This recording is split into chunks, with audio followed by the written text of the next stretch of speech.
Suatu malam seorang detektif bernama Sung bertemu dengan rekannya yang biasa dipanggil dengan sepatu merah. Di sana mereka membahas tentang transaksi narkoba yang akan dilakukan dua geng mafia besar. Dengan perantaranya seorang wanita bernama Nonako. 나 이번 일 끝나면 바로 이 나라 뜬다.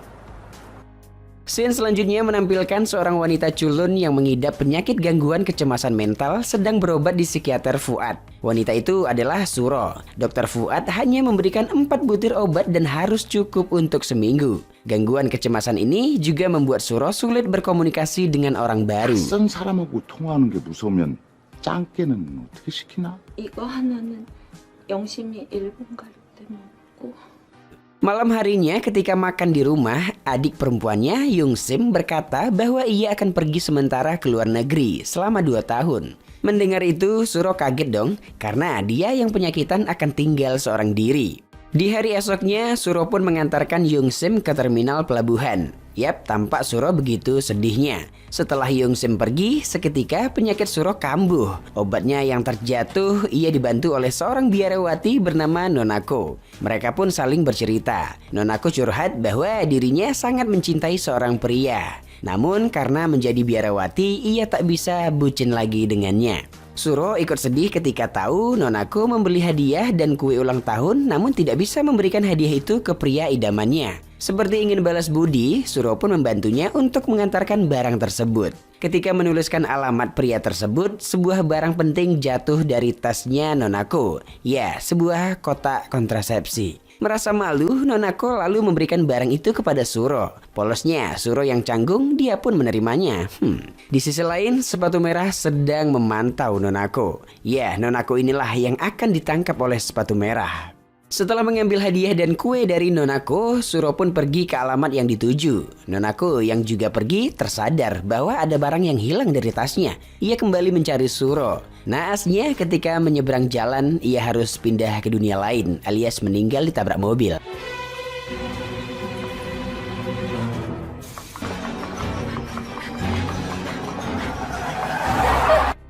Malamnya Suro sampai ke kamar hotel tersebut. Pintu yang tidak terkunci, Suro masuk pelan-pelan. Ketika memanggil, tak sengaja ia melihat seorang pria duduk dalam keadaan tertusuk pisau. Bak film horor, Suro merasa kaget melihat kejadian itu. Suro yang panik berencana pergi, namun gak jadi. Menyadari ada seseorang yang akan masuk. Ia pun bersembunyi. Ya, ternyata sepatu merah masuk ke dalam kamar tersebut untuk mengintai. Di tempat lain, seorang pria bernama Cupau memarahi rekannya karena telah menusuk target. Lalu berniat menyembunyikan mayat itu dengan datang ke TKP. Ya, mereka merupakan geng mafia yang terlibat. 이거 될 만한 거 싸그리 뒤져서 챙겨라. 지문 한 줄 나와도 안 된다 알았냐?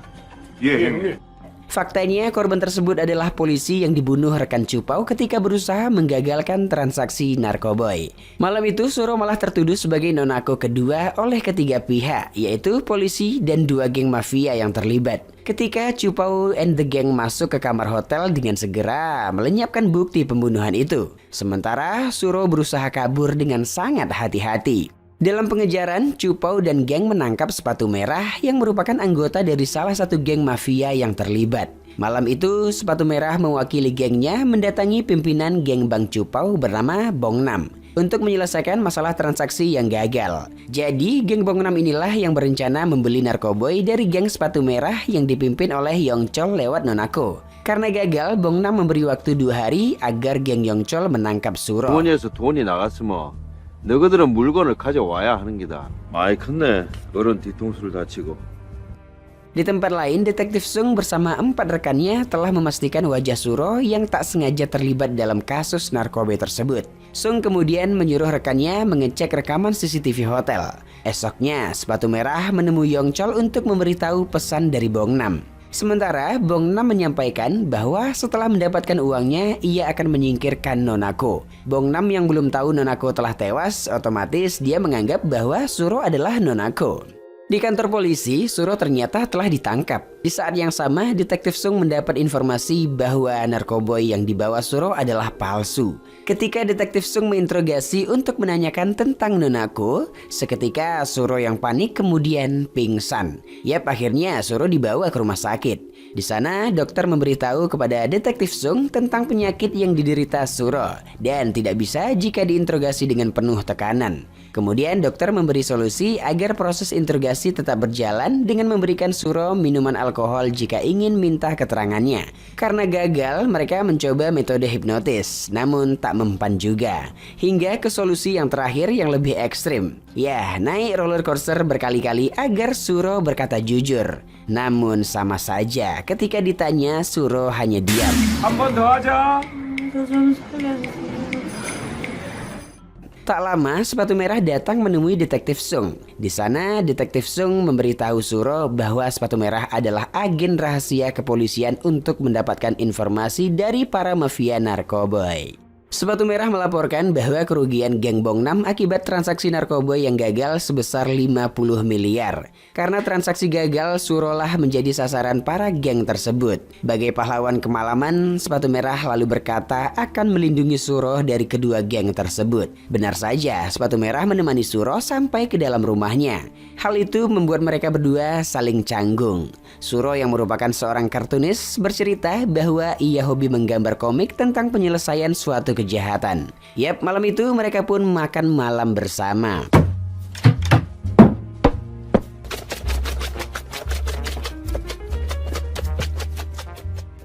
Saat akan tidur, mereka diserang oleh seorang pria yang merupakan rekannya dari kepolisian. Dengan segera, Sepatu Merah melindungi Suro. Menyadari bahwa Sepatu Merah adalah rekannya, polisi itu pun kabur. Sepatu Merah berhasil membuat Suro kagum dengan sedikit luka di tangannya. Kemudian mengajak Suro pergi ke tempat yang lebih aman. 지금 당장 여길 뜹시다. 중요한 거 있으면 모조리 다 챙기고.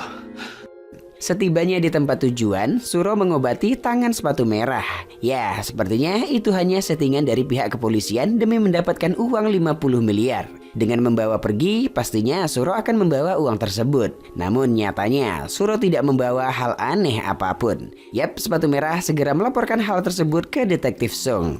Malam itu, obat Suro yang menipis menelpon Dr. Fuad untuk memesan kembali obatnya. Ya, mereka pun membuat janji untuk bertemu esok hari di suatu tempat. Di sisi lain, Sepatu Merah tak sengaja mendengar pembicaraan tentang obat itu dan membuatnya curiga. Esoknya, Suro kemudian menemui Dr. Fuad di terminal pelabuhan untuk mengambil obatnya. Sementara pihak kepolisian malah mencurigainya melakukan transaksi kejahatan.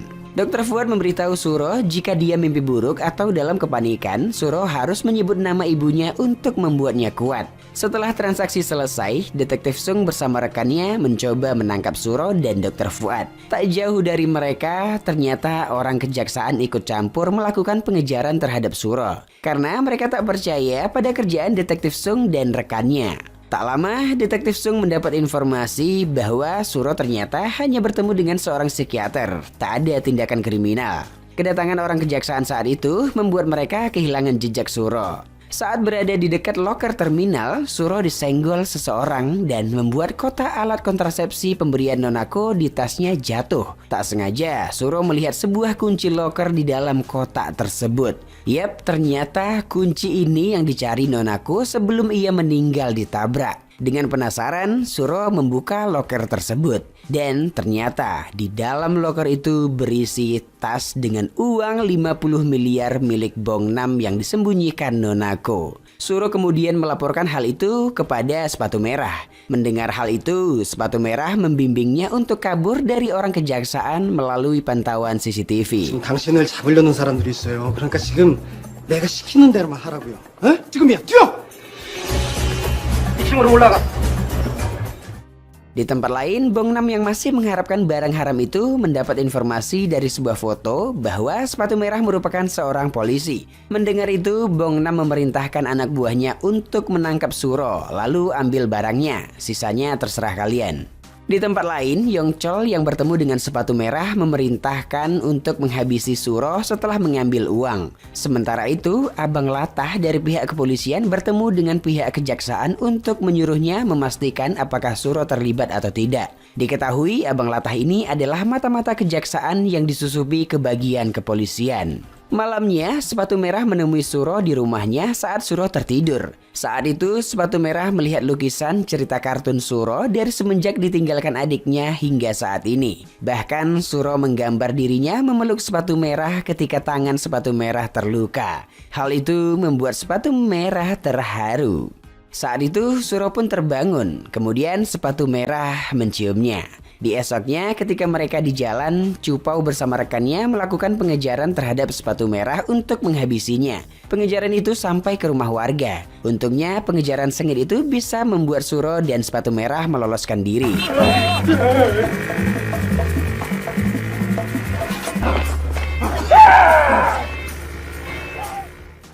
Di tempat lain, geng Bongnam dan Yongchol bertemu untuk membahas transaksi mereka yang gagal. Merasa pertemuan mereka sia-sia, Bongnam memberikan foto sepatu merah bersama Detektif Sung kepada Yongchol. Melihat itu, Yongchol sangat marah mengetahui sepatu merah adalah mata-mata kepolisian. Yongchol memerintahkan anak buahnya untuk menangkap sepatu merah.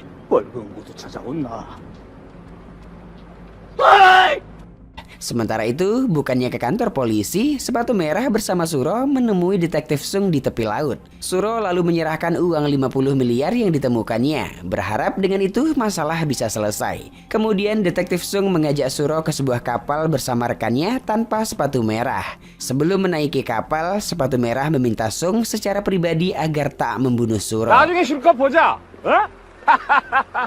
같이 가주실 거죠? 저 친구는 여기서 할 일이 많아. Di atas kapal, Suro merasa takut ketika melihat laut. Setelah sampai di tengah laut, ternyata Detektif Sung akan membunuh Suro. Sementara uang 50 miliar akan ia bagi bersama rekannya termasuk sepatu merah. Demi uang, bahkan anggota kepolisian seperti mereka bisa kalap ya kan? Sepatu merah yang pergi menyadari Suro akan dibunuh kemudian kembali menyusulnya. Sayangnya dalam perjalanan, suruhan Yongchol yang tahu sepatu merah mata-mata kemudian menangkapnya. Suro ternyata fobia air laut. Detektif Sung berterima kasih kepada Suro karena telah membawa uang 50 miliar kepada mereka. Tak lama, Abang Latah mata-mata kejaksaan pun muncul lalu menghentikan kejahatan tersebut dengan menodongkan senjata ke arah Detektif Sung. Namun setelah dilobi oleh Detektif Sung, akhirnya Abang Latah menuruti. 돌덩이라도 묵어서 떨어뜨려야지. 잘못하면 야 너로 밀렸을 텐데. Tak sempat dibunuh, Suro dengan pasrah lalu menceburkan dirinya ke laut. Di dalam air, ia mengingat motivasi dari adiknya bahwa ia harus kuat. Juga mengingat pengkhianatan sepatu merah yang sudah ia percayai. Dan mengingat kata-kata dari Dr. Fuad jika dalam keadaan tertekan ia harus menyebut nama ibunya. Ketika mengingat nama ibunya dalam hati, sebuah tangan mendorongnya naik ke permukaan. Suro pun bisa melepaskan ikatan di tangannya. Di kapal, Detektif Sung bersama rekannya membagi bagian mereka. Dan tak lama, mereka semua dibuat kaget. Suro tiba-tiba kembali ke atas kapal itu. 아까 물에 빠져 죽은 뭐 촌스러가 다시 살아왔니 이게? Saat itu, seketika kepribadian Suro berubah lebih berani melawan Detektif Sung. Suro menertawai mereka karena bahkan uang 50 miliar dari Bongnam itu hanyalah uang palsu. Di tempat lain, anak buah Yongchol sudah membuat babak belur sepatu merah. Detektif Sung menelpon sepatu merah dan mendapati Yongchol yang mengangkat teleponnya. Yongchol lalu meminta uangnya dikembalikan oleh kepolisian. Suro yang paham tentang kasus kejahatan dari novel yang ia baca, membuatnya memberi informasi bahwa Bongnam memang tak pernah memberikan uang asli dalam transaksi itu. Sebenarnya Bongnam menipu Yongchol. Mengetahui itu, Detektif Sung bersama 3 rekannya menjadi kesal karena batal jadi kaya. Suro lalu menyampaikan idenya untuk merubah uang palsu ini menjadi asli. Yap, Suro menelpon panggilan video untuk bernegosiasi transaksi dengan Yongchol dengan mengakui sebagai nonako. Setelahnya masih di atas kapal, Suro memberitahukan rencananya kepada Detektif Sung dan rekannya untuk membeli narkoboy asli milik Yongchol dengan uang palsu yang mereka pegang. Lalu menjual narkoba asli itu kepada Bongnam. Nah, dengan begitu mereka akan mendapatkan uang asli dari Bongnam. Keuntungan itu membuat Detektif Sung tergoda lalu menyetujui untuk membantunya. Sementara sepatu merah sendiri akan ditangani oleh Suro. 전슬아, 이제 어떡할래? Malam esoknya, transaksi dengan Yongchol pun dilakukan di depan kantor polisi. Suro memberikan uang palsu, kemudian Yongchol mengembalikan sepatu merah dan memberikan narkoboy asli.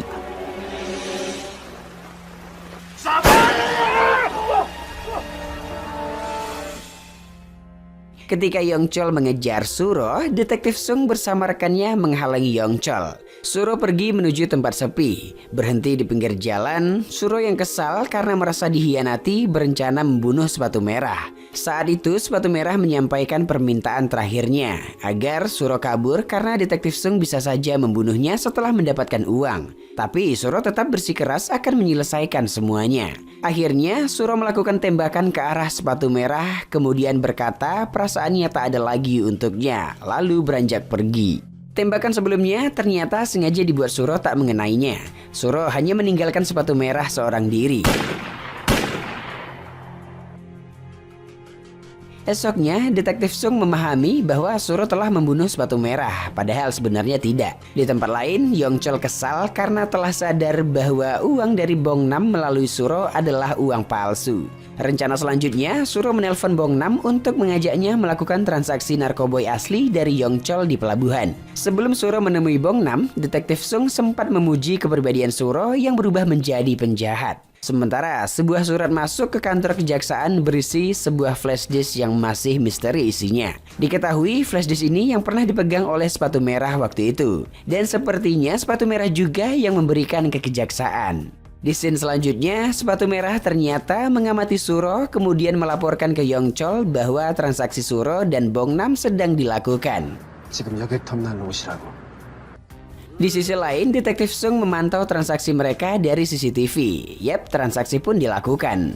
Setelah merasa barang tersebut asli, Bong Nam memberikan uang asli yang dimilikinya. Namun tiba-tiba Bong Nam memeluk Suro, seolah ada rencana lain yang dipersiapkan oleh Suro. Setelah berhasil melakukan transaksi, Suro tiba-tiba ditembak oleh Bong Nam ketika Suro berada di luar jangkauan CCTV. Kejadian itu membuat detektif Sung bersama rekannya mendatangi TKP untuk menangkap Bong Nam. Mobil Bong Nam dihentikan ketika akan kabur. Sementara ketika detektif Sung sampai di TKP, ia merasa bingung karena tak melihat Suro di sana. Detektif Sung kemudian menemui Bong Nam. Di tempat lain, sepatu merah ternyata juga membantu Suro. Ia mematahkan CD rekaman CCTV ketika transaksi dilakukan untuk menghilangkan jejak Suro. Detektif Sung menyita koper berisi narkoboy milik Bong Nam. Namun dia dibuat kaget melihat isi koper itu ternyata kosong. Tak lama setelahnya, Yongchol yang marah telah ditipu datang bersama gengnya. Dengan itu, terkepunglah detektif Sung di antara dua geng mafia yang sedang berkelahi. 아주 그냥 부산에 양아치 끌은 다 모였구나. 에?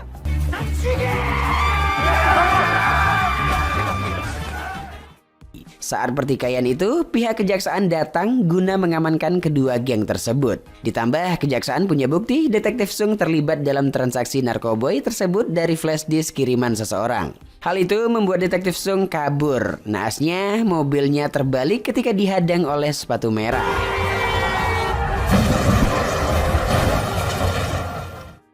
Di akhir cerita, siapa sangka Suro ternyata berhasil kabur dengan memasuki kardus yang sempat dilewati oleh detektif Sung. Sebuah mobil membawanya pergi. Hal yang tak kita ketahui ketika transaksi ternyata Suro memberitahu Bong Nam bahwa mereka dipantau oleh CCTV. Mereka berdua membuat rencana pembunuhan palsu Suro. Sementara narkoba asli sengaja diletakkan di tempat lain agar Bong Nam tak ditangkap ketika bertemu dengan detektif Sung. Pada akhirnya Suro berubah menjadi ratu kejahatan setelah pengalamannya bertemu dengan sepatu merah dan detektif Sung. Ia menjadi kaya raya dengan uang hasil menipu para mafia. Yap, dengan begitu cerita pun selesai.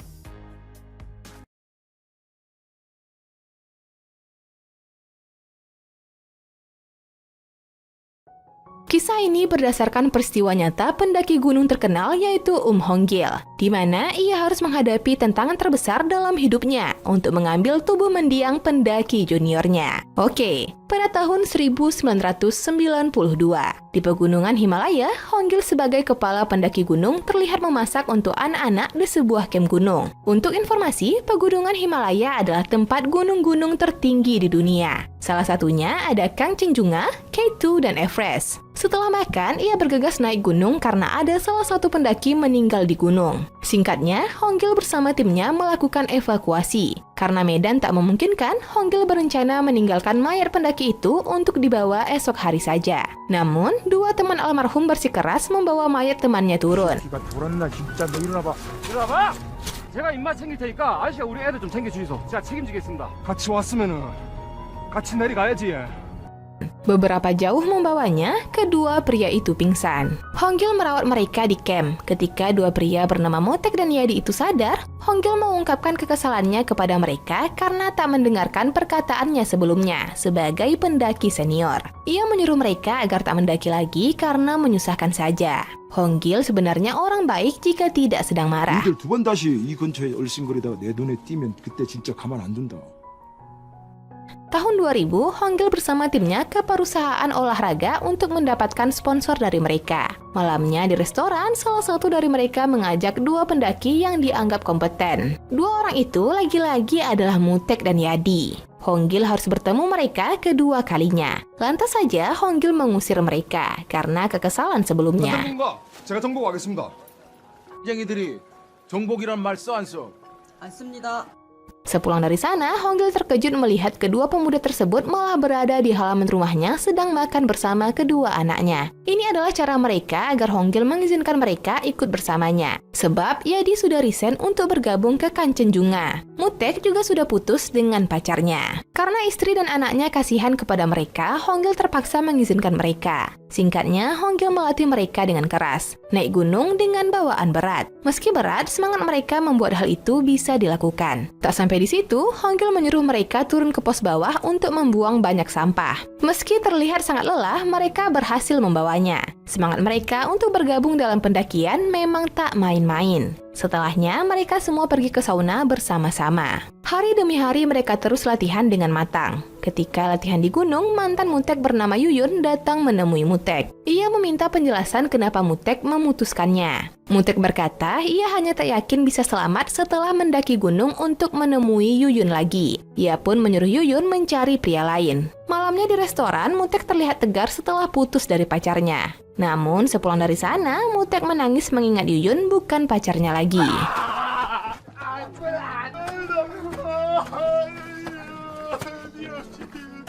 Sebelum mendaki, Honggil bersama timnya diliput oleh pihak TV. Honggil berkata ia tak menaklukkan gunung, hanya gunung saja yang mengizinkannya untuk menginjakkan kaki di sana. Mutek cukup antusias saat diwawancarai. Hari pendakian pertama, mereka ke Gunung Kanchenjunga. Mutek disuruh maju duluan melewati jurang. Ketika itu, ia terpleset dan menggantung dengan talinya. Mutek mendengar timnya terkena salju longsor. Ia pun bergegas naik. Sayangnya, Mutek ternyata hanya diprank mereka dengan pura-pura kena salju longsor. 이때가 제일 나쁘다.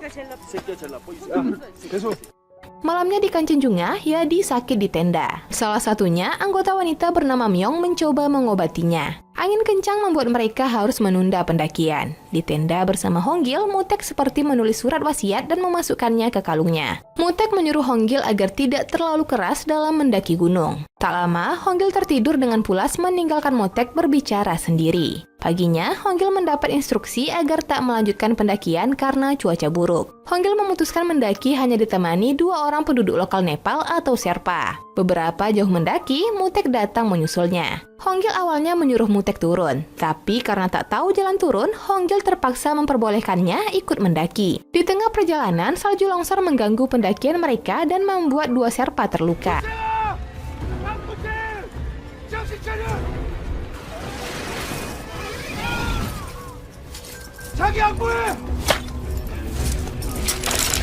Dengan itu, Honggil melanjutkan pendakian hanya bersama Mutek meski cuaca sangat buruk. Mereka tak mendengarkan perkataan tim untuk turun, karena sangat ingin mencapai puncak. Hingga malam, tim mereka khawatir karena Honggil dan Mutek sengaja tak memberi kabar. Tak adanya kabar dari Honggil hampir membuat reporter membuat berita kalau Honggil hilang di Gunung Kanchenjunga. Di gunung, Honggil dan Mutek beristirahat di pinggir tebing. Mereka saling berbicara agar tak tertidur. Sejak saat itulah mereka menjadi akrab.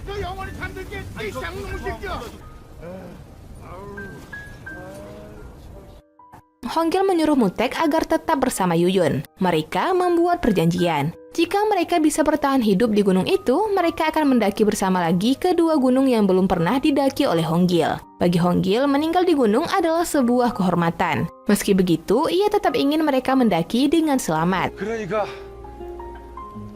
꼭 살자.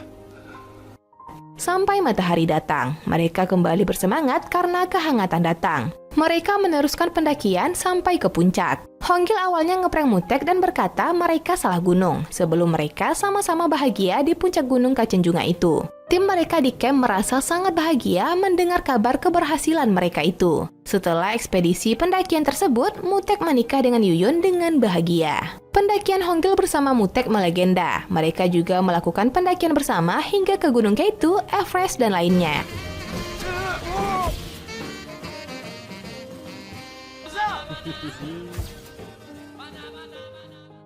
Suatu hari, Mutek menjadi kepala pendakian karena Honggil tidak ikut mendaki. Cara Mutek mengajar mirip seperti Honggil. Di sebuah stasiun radio, Honggil menyebutkan bahwa berada di atas gunung membuat dirinya menemukan arti hidup dan melihat dirinya lebih dalam. Keluarnya dari sana, Honggil terjatuh karena cedera kakinya efek kecelakaan 6 tahun lalu. Karena itu, dokter menyarankan Honggil agar tak mendaki dalam waktu dekat. Malamnya, istrinya menyarankan hal yang sama. Ia juga ingin Honggil memberikan waktunya pada keluarganya. Karena selama ini Honggil hanya sibuk mendaki saja. 더 좋은 시절 가기 전에 우리도 돈 벌어도 좀 가고. 불구가 뭐 그렇게 쉽게 되나? 아빠 노릇 남편 노릇. 그게 넘어야 할 산이라고 생각하고 살아요, 그럼. Esoknya, saat minum-minum bersama Mutek dan yang lainnya, Mutek bercerita kepada Honggil bahwa ia akan menjadi kepala pendakian ke Everest untuk tahun 2004. Mutek ingin sekali Honggil mendaki bersamanya. Namun, Honggil tidak bisa melakukannya karena ia masih cedera. Honggil hanya memberikan alat dakinya untuk menemani Mutek mendaki. Singkatnya, ketika berangkat untuk ekspedisi Everest, Mutek berpamitan dengan Yuyun. Yuyun berharap Mutek pulang dengan selamat. Di kaki Everest tersebut, Mutek dan kawan-kawan telah mendirikan kampnya. Malam pendakian itu, angin sangat kencang. 2 hari berikutnya, ketika Honggil menandatangani buku fansnya, ia melihat berita kemalangan di TV, di mana Mutek telah meninggal di gunung. Honggil mendatangi upacara kematian Mutek dengan perasaan duka mendalam. Bagaimanapun juga, Mutek sudah seperti adiknya sendiri.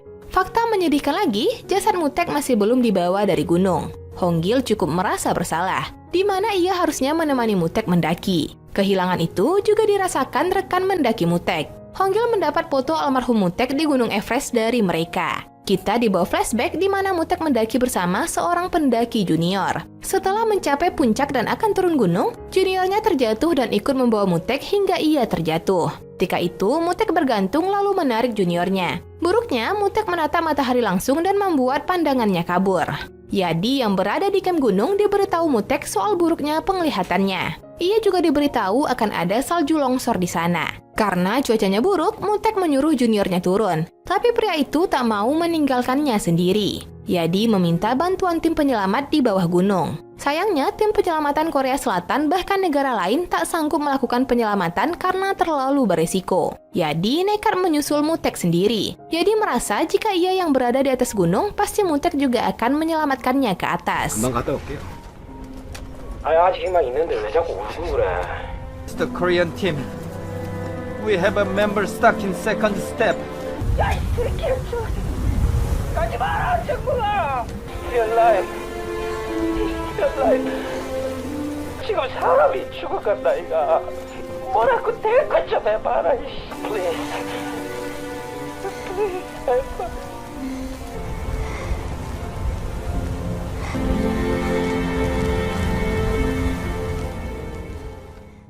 Di masa sekarang, ketika melakukan sesi wawancara, Honggil ditanya siapa pendaki terhebat untuknya. Baginya, pendaki terhebat adalah Yadi. Sebab Yadi nekat menyelamatkan Mutek meski harus mengorbankan nyawanya. Malamnya di rumahnya, Honggil menonton rekaman wawancara Mutek untuk mengenangnya. Honggil kini bertekad untuk membawa jasad Mutek turun dari gunung.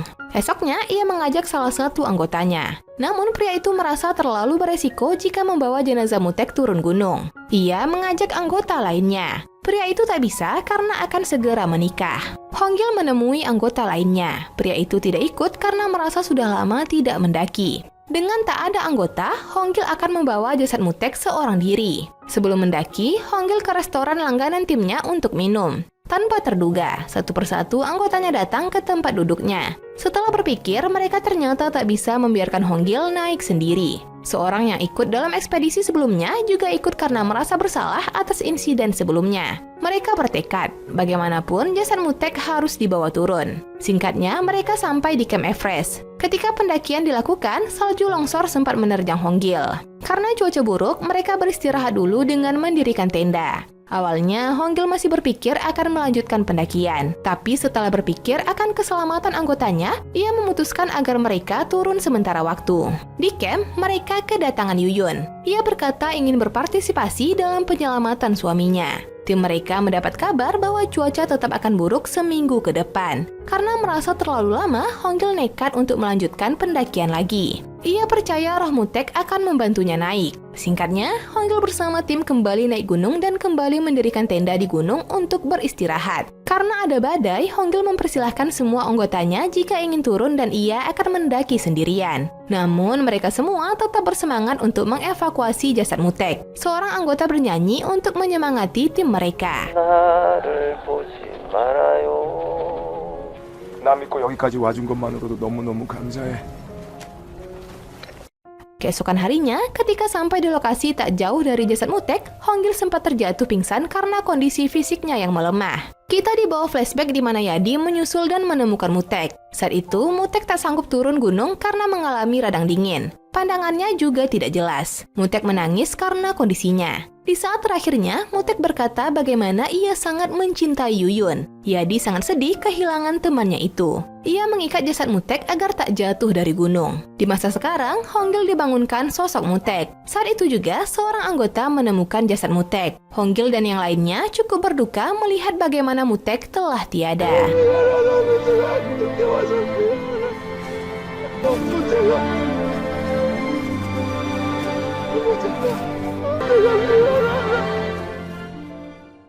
Singkatnya, mereka pun melakukan penurunan jasad Mutek dari gunung tersebut. Sayangnya, sulit sekali melakukannya karena jasad Mutek memberat. Mendengar itu dari alat komunikasi, Yuyun berkata, sepertinya Mutek ingin tetap berada di gunung. Meski berat bagi Honggil meninggalkan jasad Mutek, tapi ia juga harus memikirkan anggota penyelamatan lainnya. Honggil kemudian menguburkan jasad Mutek di gunung tersebut. Ia mengambil surat dari kalung Mutek yang berisi wasiatnya bagaimana Mutek mencintai Yuyun dan berharap bertemu lagi di kehidupan selanjutnya. Ya, dengan begitu cerita pun selesai. 수영아, 사랑한다.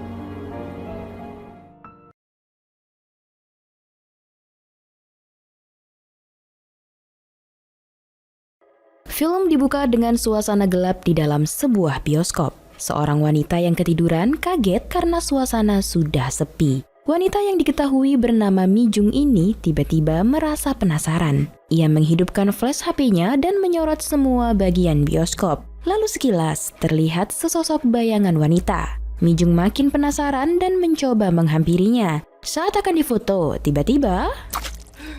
Ya, penampakan barusan membuat Mi Jung ketakutan. Saat akan pergi, seluruh lampu basement mati dan perlahan sesosok wanita muncul kembali. Seketika, Mi Jung terbangun dari mimpinya. Kejadian menyeramkan barusan ternyata hanya sebuah mimpi. Mi Jung lalu langsung menulis semua yang terjadi di mimpinya. Diketahui, Mi Jung sedang mengerjakan proyek naskah film horor. Sebagai sutradara baru, ia kini sedang diburu waktu agar filmnya segera tayang. Keesokannya, Mi Jung bertemu dengan rekan kerjanya. Ia kembali didesak agar segera menemukan bahan konten film horor. Mi Jung kemudian meminta kelonggaran waktu selama setengah bulan. Setelah sama-sama sepakat, Mi Jung pun pergi dari sana. Mi Jung kemudian menemui adik kelasnya bernama Junsu. Dari Junsu inilah ia mendapat sebuah cerita urban tentang sebuah film horor yang mampu membuat penontonnya meninggal karena serangan jantung saking menyeramkannya. Bahkan rumornya film itu direkam sendiri oleh sang hantu.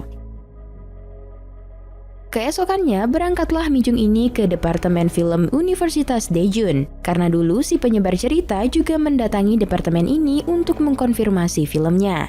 Sesampainya di sana, Mi Jung bertemu dengan profesor departemen tersebut. Ia mulai menanyakan tentang kebenaran film yang direkam oleh hantu. Karena informasi yang didapat Mi Jung tak jelas kapan tahun pembuatannya, apa judul filmnya, dan siapa sutradaranya, sang profesor juga tak bisa membantunya. Lagi pula, ini adalah kali pertama sang profesor mendengar cerita tersebut. Mi Jung semakin frustasi. Ia kemudian pergi melepas stres ke sebuah tempat makan. Tak sengaja, ia melihat 3 sekawan yang juga pusing dengan tugas kuliah mereka. Diketahui 3 sekawan ini adalah mahasiswa Universitas Daejeon. Dari mereka bertiga inilah Mi Jung mendapat cerita lengkap dari film yang dicari-carinya, di mana ternyata seluruh tim pembuat film itu dibunuh oleh hantu. Judul filmnya adalah Perang Kegelapan. Mi Jung pun fix menjadikan film Perang Kegelapan sebagai bahan konten filmnya. 거기서 그 순미라는 여배우가 영화 찍다가 사고로 이제 불타 죽어서. Di rumah, saat sedang sibuk menata foto, Mi Jung mendengar suara air dari toiletnya. Suara itu mengingatkannya pada kejadian yang pernah dilakukannya dulu. Keesokannya, Mi Jung menemui seniornya untuk mencarikan data film Perang Kegelapan. Sayangnya, data filmnya tidak bisa sembarangan dibuka. Seniornya harus bertanya dulu pada si produser. Saat sedang menelpon itulah, Mi Jung secepat kilat mengutak-atik data film tersebut dan memindahkannya ke HP-nya. Sesampainya di rumah, Mi Jung membuka file tersebut yang ternyata hanya berupa video cuplikan.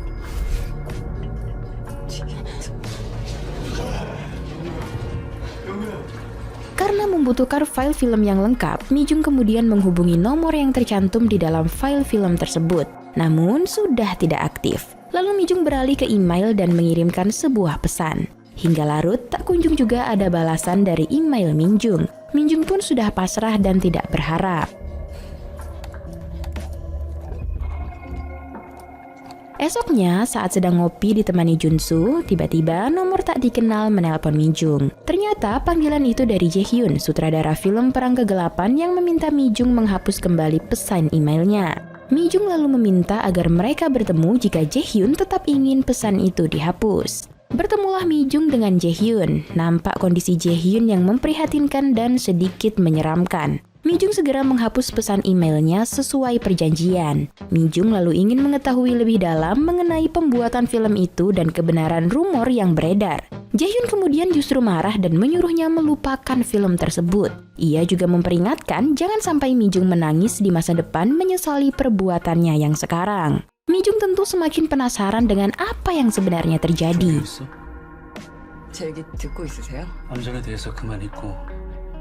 Ia diam-diam mengikuti Jaehyun dan melihatnya keluar dari sebuah gedung tua. Mi Jung masuk ke dalam dan menelusuri tiap ruangannya. Ia terkejut melihat benda-benda aneh untuk pemujaan. Di sana juga terdapat gambar-gambar hantu wanita. Mi Jung memotret semuanya. Kemudian ia penasaran dengan sebuah lemari dan mencoba mencari tahu apa isi di dalamnya. Ternyata ditemukanlah file rekaman film Perang Kegelapan yang asli. Lalu tak lama Jaehyun kembali. Beruntung Mi Jung sempat bersembunyi. Saat itulah ia melihat tingkah aneh Jaehyun yang seperti orang kerasukan. Jaehyun juga sempat menyebut-nyebut nama Sunmi.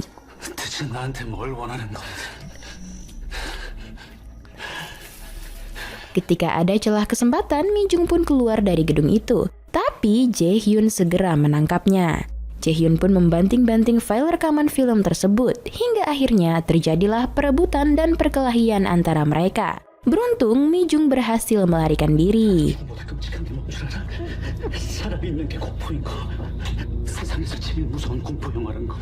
Di rumah, Mi Jung meminta bantuan Junsu karena file filmnya ternyata rusak.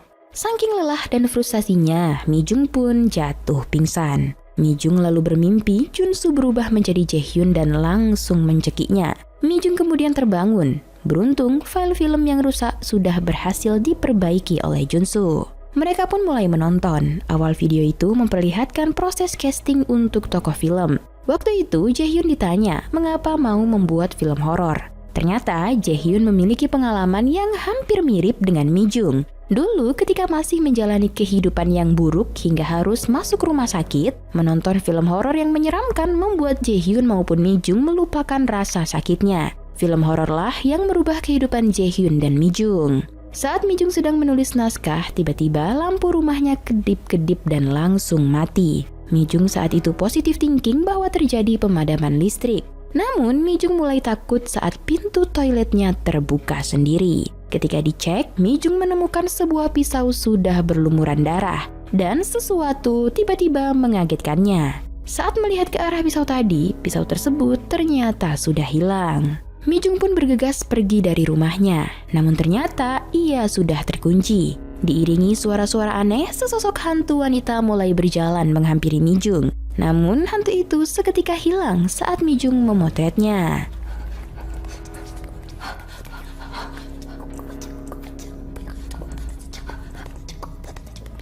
Mi Jung kemudian menemui Junsu. Mereka membicarakan pertemuan mereka yang sudah menginjak 10 tahun. Lalu Junsu mengatakan ia telah membaca naskah film yang dibuat Mi Jung. Mi Jung pun bertanya bagaimana pendapat Junsu. Menurut Junsu, naskah tersebut sudah menarik. Namun alurnya sangat mirip dengan film Perang Kegelapan milik Jaehyun. Junsu kemudian penasaran akan seperti apa endingnya nanti. Mi Jung pun menjelaskan bahwa endingnya tidak bahagia. Scene beralih ke masa pembuatan film Perang Kegelapan. Kala itu, Jaehyun dan kawan-kawan sedang mengunjungi bioskop tua yang sudah tak berpenghuni. Di bioskop inilah pembuatan film mereka. Saat sedang melihat-lihat ruangannya, tiba-tiba ia terkejut mendengar sebuah benda terjatuh. Saat dicek, ternyata itu adalah bingkai foto yang diambil pada tahun 1980 silam. Anehnya, foto itu hanya pecah di bagian seorang wanita. Jaehyun yang belum merasakan hal aneh masih merasa wajar-wajar saja. Hingga ketika ia masih sibuk merekam, sesosok bayangan wanita pun muncul. Jaehyun lari keluar dan mulai sadar ada yang tak beres. Namun ia berusaha menutupinya. 깜짝 놀라네. 누구세요? Sementara itu saat sedang istirahat, teman-temannya membicarakan sebuah rumor. Menurut cerita, memang ada sebuah hantu perempuan di bioskop tersebut. Hantu perempuan itu dulunya dibakar hidup-hidup sampai ia mati. Hantu tersebut bernama Sunmi. 순미랑 그 극장에서 제가 아까 얘기하려던 게 걔예요, 순미. Sementara itu, Jaehyun yang sudah merasa ganjil memutuskan pergi sebentar. Kemudian rekan-rekan Jaehyun ini kembali masuk ke dalam untuk menyiapkan tempat syuting. Mereka meletakkan pencahayaan dan beberapa kamera di sudut-sudut ruangan. Tak lupa masing-masing mereka dibekali sebuah alat penerangan instan. Tiba-tiba saja seluruh lampu yang ada di bioskop itu mati dan suasana menjadi gelap gulita. Suasana makin mencekam saat salah satu dari mereka diserang sesuatu dan menghilang. Yang tersisa hanyalah darah. Rupanya diam-diam Jaehyun menyaksikan kejadian itu. 이 메이킹이 영화였어? 근데 여배우는 언제 오는 건데? 기다려. 금방 올 거야. 선생님. Mi Jung datang ke bioskop itu dan seketika ia bisa menyaksikan semua kejadian tragis yang dialami Jaehyun dan kawan-kawannya dulu. Di depan matanya, Jo Young, teman Jaehyun, dihabisi hantu Sunmi dengan cara yang mengenaskan. Begitupun dengan teman-teman Jaehyun yang lain.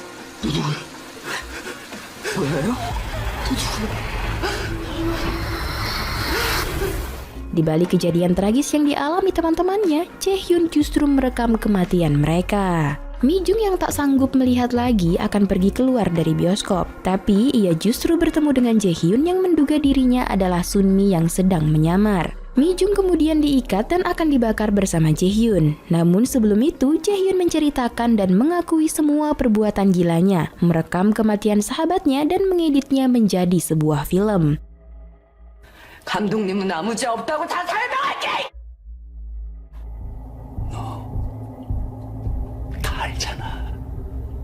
Lalu saat api korek Jaehyun dinyalakan, tiba-tiba api tersebut mati ditiup hantu Sunmi. Di hadapannya, Jaehyun dihabisi oleh hantu Sunmi. Kejadian ini justru direkam oleh Mi Jung. Ia terlihat sama gilanya dengan Jaehyun dulu. Mi Jung kemudian berlari keluar dari bioskop. Tapi sayangnya, ia justru kembali masuk ke dalam bioskop dan dibuat bingung. Tak lama muncul video Mi Jung saat kini ia juga menjadi sasaran hantu Sunmi. Mi Jung disayat berkali-kali hingga digantung di bioskop.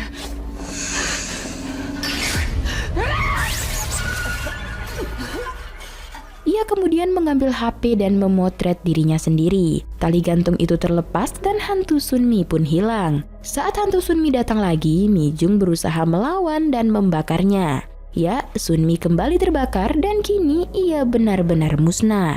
Sementara itu, ketika sudah di luar dan bioskop ikut terbakar, Mi Jung melihat Junsu menyusulnya dan masuk ke dalam menyelamatkannya. Padahal Mi Jung sendiri sudah selamat. Junsu pun tewas terbakar di dalam bioskop, sementara Mi Jung memutuskan pergi dari sana.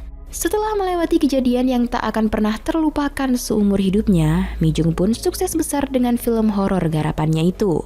Film yang sejatinya diambil berdasarkan kisah nyata kehidupan Mi Jung sendiri.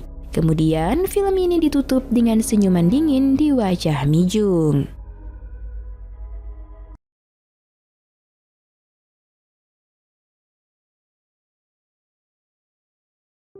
Film ini diawali dengan menampilkan seorang pria bernama Choi Hae-kap.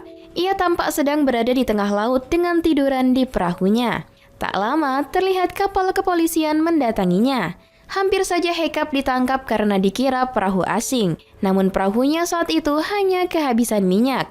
Lalu perahunya ditarik oleh kapal kepolisian. Penampilan Hae-kap memang terlihat berantakan. Ya, seperti pekerjaannya yang tidak tetap. Ia hanya seorang pembuat film dokumenter yang membahas sisi gelap dari Korea Selatan. Hal itu membuatnya selalu diawasi oleh 2 agen rahasia Korea Selatan. Hae-kap mempunyai seorang istri bernama Am Bong-hee yang juga dulu mantan aktivis. Tentu mereka berpaham yang sama. Ia juga mempunyai 3 orang anak, yaitu Choi Min-ju, Choi Nara, dan Choi Nare, yang juga sangat kesal dengan sifat ayahnya yang mereka anggap primitif karena melawan pemerintahan. Pagi itu terlihat seorang petugas listrik membagikan tagihan ke rumah Hae-kap. Namun bukannya akan membayar, si Hae-kap tampak melemparkan TV ke arah si petugas. Hae-kap yang juga tak suka dengan pegawai pemerintahan mendatangi lembaga pensiunan Korea untuk melihat tabungannya. Di sana ia berkata kepada petugas untuk tidak terus membodohi masyarakat dan berkata tidak ingin menjadi warga Korea lagi. 이민 가시게요? 이민을 왜 가? 그냥 이 땅에 살면서 국민만 안 한다는데.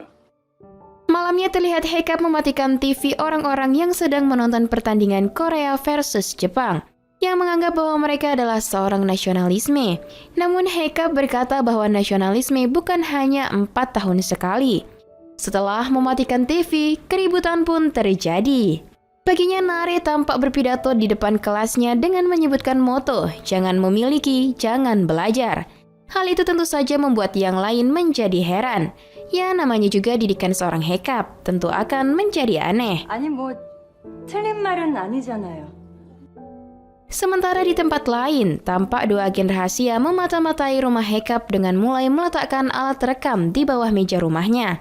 Di sana juga tampak teman Hae-kap yang baru datang dari Pulau Deul bernama Mandu yang tampak ingin menginap di rumahnya. Pulau Deul adalah sebuah pulau milik leluhur Hae-kap. Dulu orang tuanya juga tinggal di sana. Sementara itu ketika pulang sekolah, Nara tampak menjadi jagoan dengan membela juniornya yang dibully. Namun bukannya memukul, malah ia yang ikut dipukuli. Oh iya sob, Nara yang dipukuli tadi mempunyai kakak, yaitu Min-ju. Min-ju ini adalah seorang desainer busana. Min-ju disukai oleh gurunya di sekolah yang bernama Lee. Lee selalu khawatir dengannya jika tak masuk sekolah, bahkan tak segan untuk menemuinya. Min-ju juga memutuskan untuk berhenti dari SMA-nya dan fokus dengan pekerjaan desainernya. Malam itu saat di rumah Hae-kap, tampak Mandu mengadukan bahwa Pulau Deul akan dirampas oleh negara yang diwakili oleh politisi Kim Ha-soo. Mendengar itu Hae-kap tak habis pikir dengan politisi itu. Tak lama, Nara terlihat baru pulang dari sekolahnya yang juga telah dipukuli. Namun bukannya dibela, Nara malah diejek ayahnya karena tidak bisa berkelahi dengan muka yang agak memar. 너가 아버지 젊었을 때 별명이 뭔지 아나? 최 개발아.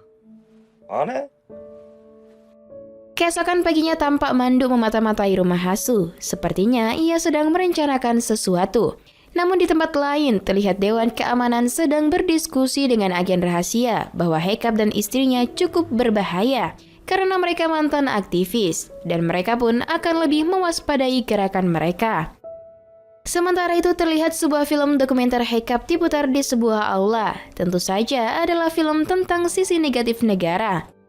Di bangku penonton terlihat dua agen rahasia yang sedang menyamar dan Guru Lee. Di saat banyak yang keluar karena tidak suka dengan filmnya, namun Lee malah suka dan bergabung dengan yang lainnya membuat klub penggemar. Mereka pun berpesta untuk merayakan pembuatan klub itu. 젊은 놈들이 이 시간에 저러고 있으니 취직은 못하지. 근데 국가를 왜 원망을 해?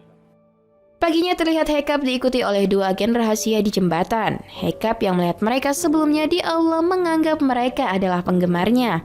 Lalu dengan muka tak berdosa, Haecap memberikan tanda tangannya dan menyuruh agen itu merobek kartu pengenalnya. Agen itu pun dengan polos merobeknya. Kemudian Haecap pun berlalu meninggalkan mereka. Di suatu tempat terlihat Lee belanja di tempat Minju bekerja.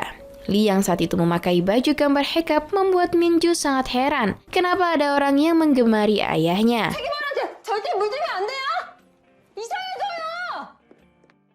Sementara di tempat lain, Nara kembali menjadi pahlawan untuk juniornya yang dibully. Kali ini Nara berhasil memukul pembuli itu hingga tak sadarkan diri. Takut pembuli itu sudah mati karena tak bergerak, ia dan adik juniornya itu pun melarikan diri hingga malam. Malam itu setelah mendapat kabar bahwa pembuli itu tidak mati, mereka akhirnya lega. Nara malah menelpon ayahnya dan berkata tidak akan pulang. Tentu saja Haecap tidak akan peduli dengan drama yang dibuat Nara. Malam itu juga terlihat lawan politik Hasu datang menemui Mandu untuk melakukan sebuah rencana mencelakai Hasu. Politisi yang ternyata dulu pernah menyukai istrinya Haecap tampak menggodanya. Tentu saja Haecap yang melihatnya lalu mengusirnya. 만덕이 용이 먹다가 내 손에 죽었잖아. Tak jauh dari mereka, tampak agen rahasia mendengar percakapan mereka tentang Hasu. Namun mereka tidak akan ikut campur soal itu, karena mereka ditugaskan hanya untuk mengawasi Haecap. Setelah mengusir si politisi, tampak Haecap sedang stres dan bernyanyi dengan suaranya yang sedikit merdu. Sementara Mandu berkata akan pergi menemui temannya. Namun ternyata bukan temannya yang ditemui, tapi adalah seorang Nara. Ia pun menasehatinya dan mengajaknya untuk sarapan bersama. Nara pun curhat sambil menangis dengan berkata bahwa ayahnya tidak mengkhawatirkannya. Lantas Mandu pun menenangkannya. Setelah itu, bukannya mengajak pulang, Mandu malah menyuruh Nara membantunya mengintip isi rumah Hasu. Tak berapa lama mereka pun pulang. Di rumah, terlihat Minju pergi dari rumah dan akan tinggal bersama temannya. Singkatnya hari itu, ketika Minju berada di tempat tinggalnya, terlihat Lee mengunjunginya. Namun tak lama Haecap datang. Haecap yang melihat Lee di sana pun langsung mengunci kepalanya. Namun setelah Lee berkata kalau dia adalah seorang penggemar Haecap, ia pun melepaskan Lee. Malam itu terlihat Mandu mempersiapkan peledak di badannya dan akan ke tempat Hasu untuk meledakkan diri. Tak lama terlihat Nara mendatangi Mandu, namun Nara disuruh pergi. Mandu pun melanjutkan aksinya. Namun seorang Nara yang akan pergi malah ditangkap oleh penjaga rumah Hasu. Tak lama Haecap ditelepon oleh pihak kepolisian yang memberitahu bahwa Nara dan Mandu sedang ditangkap. Haecap pun mendatangi kantor polisi untuk membebaskan mereka. Namun yang dibebaskan hanya Nara dan Mandu tetap ditahan. Setelah keluar dari penjara, tampak Haecap didatangi oleh lawan politik Hasu. Kesal melihatnya karena menjadi penyebab Nara dan Mandu ditangkap, Haecap pun memukulinya. 사형당하는 거야? 아니야. 왜 이렇게 착한 놈이 사형을 왜 당해? Pagi itu terlihat bahwa rumah Haecap sedang disita oleh negara. Mereka pun memutuskan pindah ke Pulau Deul dan akan menempati rumah si Mandu. Namun rumahnya tampak berantakan. Mereka pun lalu membersihkan rumah itu hingga Haecap dan keluarganya hidup tanpa listrik di sana. Paginya terlihat Nara dibawa pergi ayahnya untuk memancing ikan di laut. Sementara itu Nare bersama ibunya juga jalan-jalan melihat kambing tanpa tuan, lalu membawanya pulang dengan memberinya nama Yami. Setelah Haecap dan Nara pulang, mereka pun bertemu dengan seorang polisi yang juga ternyata temannya Mandu, yang terlihat kepo dengan kehadiran mereka di pulau itu. Malamnya terlihat Haecap menghidupkan generator untuk menghidupkan lampu rumah mereka. Paginya Hekap mengajak jalan-jalan ke laut dengan perahu. Saat itu, Hekap berjanji akan menemukan sebuah pulau untuk mereka tempati. Mereka juga tampak senang menaiki perahu itu. Setelahnya, mereka pun pulang. Sesampainya di rumah, Hekap didatangi oleh seseorang yang mengaku sebagai ketua pemuda setempat, yaitu Yonte, dan memberitahu bahwa rumah yang mereka tempati akan dirubuhkan. Sedikit informasi, si ketua pemuda ini juga bekerja di bawah pimpinan Hasu. Mendengar itu, Hekap pun marah besar dan mengusir mereka dari sana. Sementara itu terlihat Minju ditelepon oleh adik-adiknya bahwa mereka merindukannya dan berkata bahwa kehidupan mereka sangat baik di sana. Hari itu tampak dua agen rahasia baru sampai ke Pulau Deul melanjutkan tugasnya. Tentu saja mereka bertemu lagi dengan Hekap, tapi tampak mereka panik karena takut ketahuan identitasnya. 어디서 본 거 같은데? 그럴 리가요. Lalu mereka pun dibawa Hekap pemancing. Saat mengaitkan umpan, tampak mereka muntah setelah melihat cacing. Setelah itu mereka pun kembali ke pulau. Terlihat di sana sedang ada acara makan bersama. Dua agen rahasia yang sebelumnya muntah di perahu tampak nggak mood makan ikan. Mereka memilih makan mie saja. Hari itu beberapa preman terlihat datang untuk merusak rumah Hekap suruhan ketua pemuda. Nara dan sang polisi yang sedang berada di sana pun tak kuasa mencegahnya. Lalu rumah dibuat berantakan dan preman pun langsung pergi. Hekap yang baru saja datang melihat rumah berantakan pun langsung mengejar preman itu. Hingga ia mendapat info dari agen rahasia bahwa baut mesinnya telah dicabut dan perahu mereka pun tak bisa bergerak. Yap, akhirnya mereka pun mendatangi preman itu. Terlihat Hekap mengambil semua handphone mereka dan membiarkan mereka terkepung di tengah pulau. 여기서 육지까지 노져서 가면은 한 이틀 필요할까 이거? Sementara itu Minju tampak menerima hadiah kerinduan dari Nare berupa kalung. Setelah lama memandangi kalung itu, Minju pun rindu dan memutuskan untuk menemui keluarganya. Sesampainya di sana, terlihat ibunya memakai baju yang dibuat oleh Minju. Mereka pun melanjutkan dengan makan malam bersama. Esoknya terlihat seorang pengacara kegiatan konstruksi rumah Hekap datang dan membacakan surat peringatan bahwa rumah akan digusur. Namun Hekap yang terlihat tidak peduli dengan itu langsung merobekkan surat itu. Lalu ia pun mengusir pengacara itu. Tentu saja, pengacara dan pengusaha konstruksi tidak akan menyerah begitu saja. Mereka lalu berniat akan membawa sebuah alat berat dan preman untuk merobohkan rumah tempat Hekap tinggal. Polisi yang sudah tahu informasi itu lalu memberitahu Hekap bahwa alat berat akan segera datang. Mendengar itu, Hekap pun langsung membuat galian dalam di depan rumah dan membuat pagar pertahanan. Besoknya terlihat alat berat pun datang dan merobohkan pagar lalu masuk ke dalam. Tak sampai merobohkan rumah Hekap, alat berat itu pun tenggelam di galian yang dibuat oleh Hekap. Sempat membuat preman tercengang, namun mereka melanjutkan menghancurkan rumah Hekap dengan tangan mereka. Walaupun dengan perlawanan, Hekap tetap tidak bisa menghentikan mereka sepenuhnya. Hingga preman membuat sebagian rumah itu berantakan. Namun tak lama turun hujan, Hekap tampaknya didukung oleh alam. Melihat hujan turun, para preman pun mundur dan melanjutkan penggusuran besok pagi. Namun malangnya, Yami menjadi korban dari penggusuran itu yang mengakibatkan Yami mati. Tak lama Hekap menyuruh istri bersama anak mereka mengungsi ke balai kota dan akan melakukan sebuah rencana baru. Saat hujan itu, tampak Hasu masuk ke Pulau Deul dengan beberapa pengawalan. Ia tampaknya akan menyiapkan peresmian pembukaan pembangunan di Deul. Sementara itu Hekap terlihat di rumahnya sedang menyiapkan bahan peledak untuk rencananya. Tak jauh dari sana, terlihat Lee datang untuk menjenguk Minju. Lee pun ikut membantu keluarga itu. Malam pun tiba, Hekap tampak menyiapkan bahan peledak dengan matang. Sementara penduduk yang menolak juga ikut demo. Tak lama setelah mengatur strategi, Hekap pun berhasil meledakkan lokasi konstruksi. Hasu dan cecenguknya yang melihat ledakan itu pun panik. Tampak Hasu meminta istirahat di sekolah. Tak lama, Hasu buang air kecil ke sebuah pohon di belakang sekolah. Ternyata Hekap sudah menunggu di belakang, lalu Hasu pun diculik. Kemudian dibawa dan diikat di atap sekolah. Mendengar Hasu diculik, tampak di bawah sudah berkumpul polisi dan para penduduk. Di atap, Hasu disuruh mengulangi kata-kata Haecap bahwa Hasu akan membatalkan pembangunan di pulau itu. Anak buah Hasu yang tetap melawan tampak membuat Haecap kesal. Polisi yang di bawah juga bersiap-siap menembak Haecap.